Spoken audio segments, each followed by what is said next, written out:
welcome to today's episode of the Voices of Ecosystem podcast. And I'm really happy to have here Anika Horn as my guest of today. Anika is responsible as a Director of Ecosystem Building and Marketing for the Shenandoah Community Capital Fund. Probably not all of you know what this initiative is actually doing, is actually providing as offering. So we would like to know from Anika, what is your role there? Tell us a little bit more about the format and share with you the experience you have with ecosystems in general. Thank you, Julian. I think you're probably the first podcast host who pronounces my name the way it's supposed to be pronounced, because over here in the US, I'm typically Anika. So thank you for getting that right. As you mentioned, yes, I am the Director of Ecosystem Building and Marketing at the Shenandoah Community Capital Fund in the state of Virginia. We are located about 2 hours west of Washington, D.C., which stretches 210 kilometers south, nestled between the Allegheny Mountains and the Appalachian Mountains. So we are based in the western part of Virginia. The Shenandoah Community Capital Fund is a 501c3, which means a nonprofit or charity in this case. And we exist to support entrepreneurs of all backgrounds, all levels, to start, build, and grow profitable businesses in this part of rural America. As Director of Ecosystem Building, I have been in charge for about 1.5 years to convene the different support organizations and champions for entrepreneurs in an effort to reduce silos, reduce barriers, and make sure that whatever is happening in one part of the valley is visible and known in other parts of the valley, so that entrepreneurs have an easier time getting access to the information, the resources, the talent, the opportunities they need in order to take the next step in their business. And how did you get to this job? just ask. So what did you do before? What was the journey before to arrive there? So I've lived in North America for about 8 years, and that's when I got really involved in this topic of ecosystem building. When I lived in Richmond, Virginia, my first home in the US, I worked with Entrepreneurs 101 and noticed a few years in that we were still having the same conversations that we had 2 years prior. In other words, the system wasn't really changing. I felt like we were having the same conversation. So that interested me in that I took a step back and wanted to figure out, why isn't this moving forward? Why are we still so stuck? And looked at the wider system. A whole lot of things happened that I got thrown into this world of ecosystem building, which at the time was spearheaded by the Startup Champions Network here in the US, as well as the Ewing, Marion Kaufman Foundation. We gathered different ecosystem builders from around the US, came together and talked about who's doing this work in other parts of the US, and what are you seeing and what is working for you in supporting entrepreneurs, not just one-on-one, but taking a step back and figuring out, how can our town, how can our city, how can our county do a better job in supporting entrepreneurs? And I was self-employed for most of this time. And it was one of those chance encounters where I met my current ED or reconnected with my current executive director at a conference 1.5 years ago. And on my way home at the airport, I just texted her and said, hey, if you ever have a job coming up, I'd love to come work for you. And she said, give me 48 hours, because she had just raised a lot of federal grants to do the work in the Shenandoah Valley and was able to build this role of Director of Ecosystem Building into the organization, which is why I moved back to the state of Virginia and started working here, and then took over marketing, in part because it was a role that was needed. We have a fantastic marketing manager, but in terms of combining the strategy of marketing the Shenandoah Community Capital Fund and doing the storytelling, which is one of my responsibilities, there's a very natural overlap of talking about what's happening with the organization, what's happening in the ecosystem. So I have the great opportunity to do the ecosystem building and then talk about it. That's a good keyword, storytelling. So let's tell some stories. What exactly you're doing? You said, or you mentioned, you're like a non-profit organization. So that's on the one hand, but on the other hand, also is the focus also in terms of searching for startups in the field of nonprofit. So it's both. So you are at the same time nonprofit, and you look for a startup, or is the nonprofit part just your way of organizing, and the topics are different? So the latter is correct. We are set up legally as a nonprofit, but we operate like a business. Only that our revenue isn't just from services; it is in part, but it's also in terms of grants. This legal structure has helped us do what we're doing for the greater good, but we are working towards more of a sustainability model in order to not always be dependent on grants, which everyone in the nonprofit world knows sucks. So we are structured as a nonprofit, but our purpose really is to build more businesses. We pursue this credo of grow your own. So in economic development, there are two schools of thought. One school of thought is we're trying to attract really big companies to our community so that they will create jobs and pay taxes. And, for example, we try to attract Amazon so that we have job for the people in our region. The second school of thought is more so, rather than spending all that money and giving tax incentives to the big corporates, let's grow entrepreneurs in our own backyard and front yard, if you will. And so the idea is really, of course, this takes a lot longer. It's actually cheaper, but it makes your community a lot more resilient rather than bringing in a big company that may or may not move out again in 5 years and go set up somewhere else and lay off all the people that they hired a few years earlier. We know that local businesses strengthen our communities by creating jobs slowly but steadily, by reinvesting in the local community, by paying taxes locally. So there's a lot of value in building your own ecosystem in your community to generate more prosperity. For me, understood. So the two ways of thoughts, very black and white, very clear. But so how do you do it very concretely? So can you give there some examples or some thoughts about that? Sure. We like to think about it in terms of a funnel that starts on top really wide, where we go out into the community and we try to find entrepreneurs. Looking for people who may have a side hustle. We're looking for people who are unemployed but have a passion for something they want to turn into a business. We're talking to students a lot of times because they have a lot of ideas and no fear and no sense for consequences. So overall, it's really that entrepreneurial talent that we're trying to find with partner organizations throughout the Shenandoah Valley. So think about co-working spaces, colleges, universities, high schools, chambers of commerce, economic development agencies, and really just spending time in the community. Go to coffee shops. I bet you every time you go into a coffee shop, you're going to find at least 3 people who are working on some kind of business idea, right? Definitely. Or a brewery or a pub. So these are the spaces where we know those people hang out, and we try to do outreach. Very simply, we have conversations. We put up flyers. We host events. We go to events that already take place to see who's out there wanting to do something. And once we have that conversation, we figure out what they need in order to take that first step or in order to take the next step.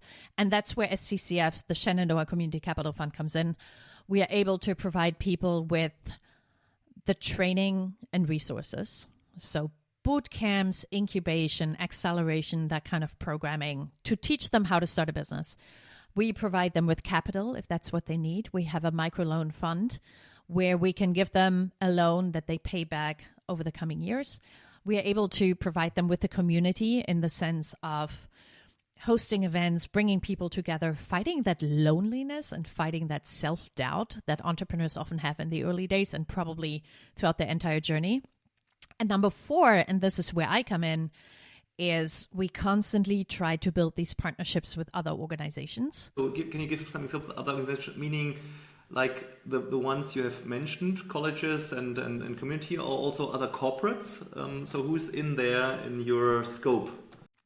We are trying to build up relationships with corporates because we know that they're really strong partners here in the region. For example, say there's a logistics company that needs suppliers, that needs innovation in-house.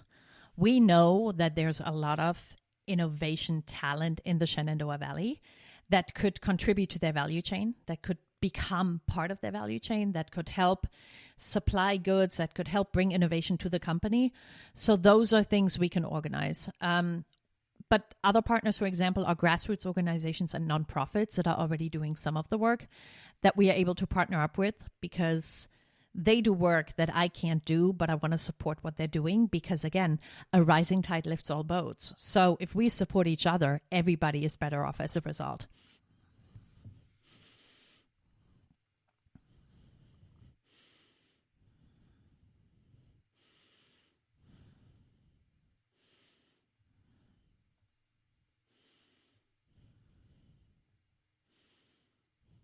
So in terms of industry, we are agnostic, whether someone is doing a flower farm or a toy company, some kind of software service.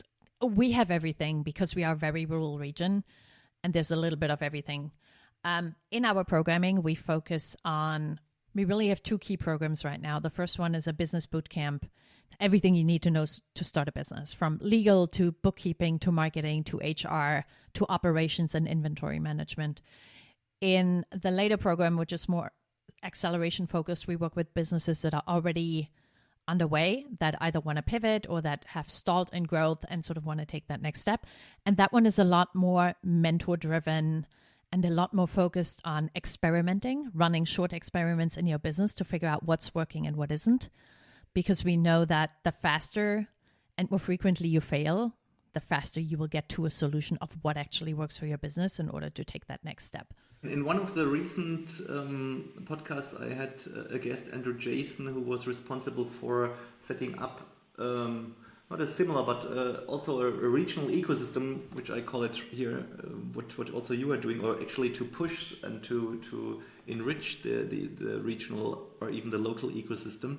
And there was the clear focus on one industry, on agriculture, because that was in the Great Plains, and so that was actually obvious. So that means, what is your experience in being so broad, or do you see there in the future that a focus or dedicated focus areas make sense, or is it that just depends upon the region and your region is diverse, and so that you don't need this particular focus where you can actually concentrate knowledge, resources, and also even get maybe much more easily funds because there's interest in pushing that particular USP by having integrated something which you cannot find any other place in the US or even in other places in the world. So what do you think about that?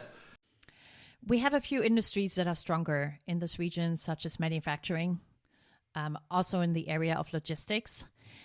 And I do think there is a value to having an industry focus. Absolutely. For the reasons that you just mentioned, right?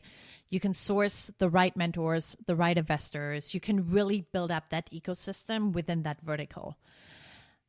Two things to say about that. Number one, I think our ecosystem is still somewhat nascent and coming about. So it's probably too early for us to focus. And the upside of not being focused is you get a lot more Querdenker. You get a lot more pollination. Is that word existing? No. We use it sometimes. Okay. But you pollinate people who would never meet if you had these industry verticals. And while they probably don't know much about each other's industry, the entrepreneurial journey, the mindset, I think brings about more innovation because if someone from healthcare talks to someone in agricultural tech, they have very interesting conversations, and bringing that different lens can sometimes be really insightful. So there are two sides to that. I think the other risk with being hyper-focused on your industry vertical is you're not paying attention to what else is bubbling up around you. So I currently really enjoy being in such a decentralized early stage ecosystem because we also get to see what else is emerging that I think you lose sight of if you're trying to be hyper-focused on just one industry. And are there any examples you can share where you say, okay, here exactly we started by zero or by just with little resources or with one entrepreneur, and now we have really a nice example of bringing the pieces together with an ecosystem perspective, or including your services or your assets, and that came out. Is there maybe one or two examples you can share? Yeah, Absolutely. So we haven't had a unicorn startup in part because we are very nascent. I'm sure there will be one, but I'm actually not even that excited about unicorn startups. Why? Because that's a strong sentence, so you have to explain us that before, and then Sure. you can give an example. I just think there is a lot of hype around high growth startups, and everybody aspires to be something that I'm not sure always creates a lot of value. So we actually have a pretty strong counter movement here in the US called Zebras Unite. They also have a chapter in Berlin that focuses more on slow and steady wins the race, and building zebra companies that, yes, are profitable, yes, they can be high growth, but they're also creating real value, and they aren't just in it for the money. In terms of having a local company, one of the stories I like to tell is a young female entrepreneur. She's a mother of two and started out just reselling her kids' clothes once they had outgrown them, and got so much demand from her friends in a rural area. This is a real issue. There aren't many secondhand stops. And then started doing it for her friends' kids and getting rid of those clothes, making some money, and providing other families with affordable children's clothing. Our community liaison, Nick Koger, met her at an event and chatted with her. And she said, well, I've been doing this on the side. I've been selling online and a few pop-up things here and there, but it's not really a business. It's just something I'm doing on the side. We were able to bring her into our business boot camp, where she learned the one-on-one on how to set up a business, how to think about it as a real business rather than just a hobby you're doing on the side. We kept inviting her to our community events where we were able to she had the conversation of maybe having a brick and mortar shop where people could come in and shop secondhand. And it just so happened that at this community event we were organizing, there was someone who was building out a building for small businesses to take up shop. So again, we were able, after we had met her, we had got her set up, she went through our program, we were then able to connect her to someone who had real estate and was looking for tenants to bring businesses into the space. And now they're opening in the summer of 2023. And all of this happened within maybe 6 months of us meeting that person and guiding her through the ecosystem, being able to set her up with advisors and mentors, which are so critical at the early stage. We were able to teach her the business basics to make sure that she has a solid foundation for a business. We are able to provide her with a loan or a grant if she needs any sort of startup capital to get this started. And we were able to put her in a place with other businesses so she can actually open her own shop, and all that in a really short time. That illustrates of what we're trying to do with entrepreneurs within this radius of 150 kilometers of where I'm currently sitting. Yeah, pretty cool story, because I like that, especially because that's a real problem, local problem. Of course, it's not only in your region, but it's a general problem. But I mean, she actually found that in her location and in her surrounding, and so then she started to think about how can I solve that, and you supported that. So that's, I think, in the meta level, that's I think one of the key success factors also on how to do it, to match the real problem with the assets which are out there, and the ecosystem which you are actually creating to push that and to enrich that and to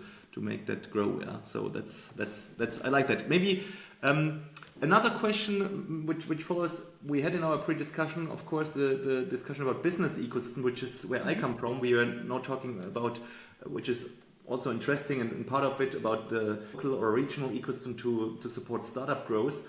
But from a business perspective, how I define it, several companies are creating integrated offerings where the sum of the parts is more than just the singular value. Is that idea also or already relevant for the startups? Or if not, when do you think is that relevant? In which stage that startups also should think about corporations within their business model, not only to set it up and to actually get the resources from you and others. So from a business model perspective, when do you think is the point to think about in this business ecosystem thing? From day one. I think it's really... Can I ask why? Of course. Well, number one, we often work with a business model canvas, and one of the boxes is partnerships. And we have a number of small businesses that are really relying heavily and investing in the community they're building around them to become an anchor in the space. So a local business, it's a plant and home goods store. It's called Borough and Vine. The founder, Megan, from the beginning, yes, she needs to run a profitable business, but she's partnered up with local artists and local community builders to have product collaborations, to host classes and workshops, to advance that purpose that is greater than herself, which is to nurture the community, to bring more creatives into the space, and to provide something to the community that isn't just plants and home good, but a whole experience where you can go in person and you can meet other people who share your passion for upcycled plastic jewelry or hand painting landscapes or whatever it is. So it becomes more than just a shop. It becomes a place where people want to come and they want to hang out and they want to tell their friends about, because, hey, there's a store in downtown Staunton. We're a city of 25,000 people. It's pretty small. But it becomes so much more than just a product or just a place where you buy your next palm tree. It's really a space that people keep coming back to, that they want to have more than just leave their money. And I think that is a growth strategy. For Megan to partner up with local breweries and other types of businesses, I think all of these collaborations benefit the business because it gets her in front of different audiences that otherwise would never come to her. But it also benefits the community, because who wouldn't want to live and work and play in a city where small businesses and startups are constantly collaborating, hosting events together, hosting campaigns together, selling each other's goods in their stores, and just creating something, like you said, where the benefit is greater than just the sum of its parts. What do you think, who will shape that in the future if we look now in the glass bowl? Because I will precise that. We have the big ecosystem companies in the world, of course, on the one hand, and what you are describing right now is more this trend of how to leverage the value of the local assets, and to of course to create communities, to create offerings which you just can do locally. But on the one hand, of course, it's the startups who can do that, of course the corporates, but is there any particular player, for instance a bank, a local bank, who has kind of the network to both sides? Or is it more that it should be verticalized, that it's the local bus company who is providing integrated mobility services? Or do you think there is an obvious orchestrator for these kind of local ecosystem, or is it really diverse and it depends upon the topic, when we looked at on a future outlook perspective? So one of the things I really like about this whole ecosystem school of thought is that anyone can be an ecosystem builder if they have the right mindset. I truly believe that no matter where you are in the ecosystem, whether you're a big corporate, you're an investor, you're a small business banker, maybe you're a farmer, everyone who shares that mindset of saying, I want to be part of something bigger than myself and I want to contribute to this community, can act as an ecosystem builder. So I don't think there is one role, one industry, one income bracket that you have to have in order to contribute. I see this happening with this Zebras Unite movement. It's a lot of startup that share this value of building sustainable, profitable, but also good for the world companies. And that is an ecosystem that spans almost around the world because they share this common cause. And these companies and startups support each other in promoting each other's products, in hosting events together, in just gathering community and talking about what is going on, what is good, how can we support each other in building that sense of community. So local is a little easier because it makes it very tangible, and it's probably the smallest unit you can have for building an ecosystem. That doesn't mean you can't do that on a global scale. There are some really brilliant companies that are moving ahead in doing this ecosystem building and really using that as a competitive advantage. For example, Social Business, which is headquartered in Berlin, is working with a lot of corporates to figure out how they do social entrepreneurship and how they can use their value proposition, their operations to drive a cause that they're really passionate about. And all of these different corporates talk to each other about how to do that work. So in a way, they are building that ecosystem of forward-thinking large companies that want to do good in the world and move that forward. So ecosystems aren't just local. Ecosystems could be around a shared cause. They could be around a certain industry, in a country, you name it. You can slice that pie however you see fit. And once you understand that, you will see ecosystems in many different places in the private sector. Yeah, that's a great answer, because it really comes from the lower level to the world. Maybe one pre-ultimate question. We are almost at the end, but which number one advice would you give companies, established companies with a local perspective, exactly the ones we were discussing last minutes, when they would start to set up a business model with an ecosystem perspective? So what is that, what you should do, what you should take into account with this local or regional perspective? What is the starting point? What is the advice to start with that topic in general? Is there anything you can share with us based on your experiences? Sure. First off, I think it's important for us to remember that every company exists with people. So it's the people inside the company that say they live in a certain area. That's where their kids go to school. That's where their parents retired. That's where they do their grocery shopping.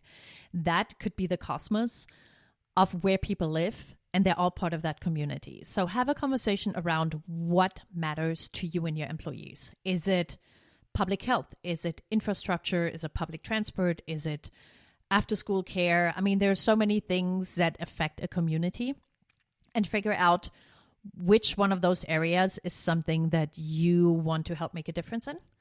And then take a look at your core business and how you can leverage your expertise in helping address that issue. So I truly believe if you find that overlap between what needs to happen and what you are very good at, that can become part of your corporate strategy.